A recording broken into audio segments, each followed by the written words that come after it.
नमस्कार मित्रांनो. जे शेतकरी अनुदानापासून राहिलेले होते त्यांसाठी आनंदाची बातमी आहे की त्यांच्यासाठी अ, अ, याद्या प्रसिद्ध झालेल्या आहेत. तर जवळपास 30 ते 40% शेतकरी असे राहिलेले होते की त्यांना अनुदान हे आलेलं नव्हतं. त्यांचे फार्मर आयडी असेल किंवा त्यांचा नेम मिसमॅच प्रॉब्लेम असेल तर त्या प्रॉब्लेममुळे त्यांना त्यांच्या अकाउंटवरती पेमेंट हे जमा झालेलं नव्हतं. तर त्यांच्यासाठी महत्त्वाची अपडेट अशी आहे की त्यांचं ई-के-वाय-सी करण्यासाठी तलाठ्याकडे त्यांच्या याद्या आलेल्या आहेत. तर त्या याद्या आपल्या गावोगाव येतील किंवा नाही आल्या तर आपण तलाठ्याकडे जाऊन जो शेतकरीचा आयडी असतो, आयडी म्हणजे जो विकेसी नंबर विशिष्ट ओळख क्रमांक जो असतो, तर तो विशिष्ट ओळख क्रमांक घेऊन यायचा आणि ऑनलाईन सेंटर जे आहेत CSC सेंटर, सेतू सुविधा केंद्र येथे जाऊन आपण आपली ई-के-वाय-सी करून घ्यायची आहे. ई-के-वाय-सी केल्यानंतर आपल्याला लगेचच 3 ते 4 दिवसामध्ये आपल्या खात्यावरती त्याचे पेमेंट येऊन जाईल. त्यामुळं आपण याची ई-के-वाय-सी करणं हे गरजेचं आहे. जर आपण ई-के-वाय-सीच केली नाही तर आपल्याला अनुदानाचा लाभ मिळणारच नाही.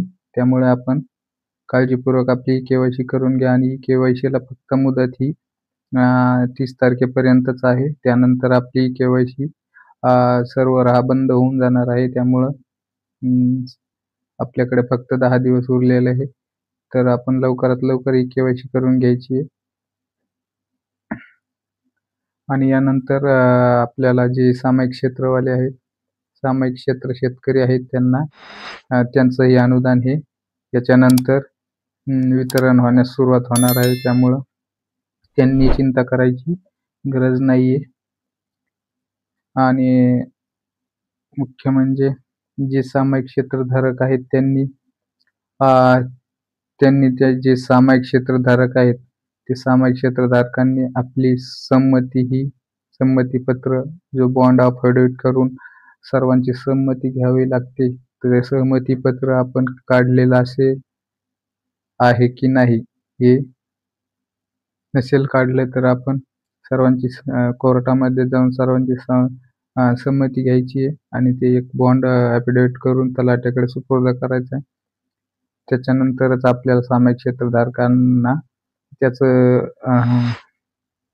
अनुदान हे मिळणार आहे. अन्यथा आपल्याला अनुदान हे मिळणार नाही. त्यामुळं सामायिक क्षेत्रधारकांनी आपली प्रक्रिया कंप्लीट करून घ्यायची. काही शेतकरी असे आहेत की आम्हाला अनुदान आलं नाही, परंतु त्यांची ते पूर्ण पूर्तता करत नाहीत. सामायिक क्षेत्रवाल्यांना आपली संमती ही द्यावीच लागते. सर्वांची संमती घेऊन ज्या एका शेतकऱ्याच्या सर्वांच्या संमतीने एका लाभार्थीच्या नावावरती वितरण करता येतं. त्यामुळे आपण तलाठ्यांना ती डॉक्युमेंट द्यावे आणि त्यांना दिल्यानंतर आपला विकेसी नंबर येईल किंवा आपले जी फार्मर आयडी त्यावरती आपलं वितरण, फार्मर आयडीला जर काही प्रॉब्लेम नसेल तर अप्रूव्ड असेल तर आपल्याला आपल्या खात्यावरती डायरेक्ट पेमेंट येईल आणि जर नाही आलं तर आपल्याला त्याची ई-के-वाय-सी करावी लागेल.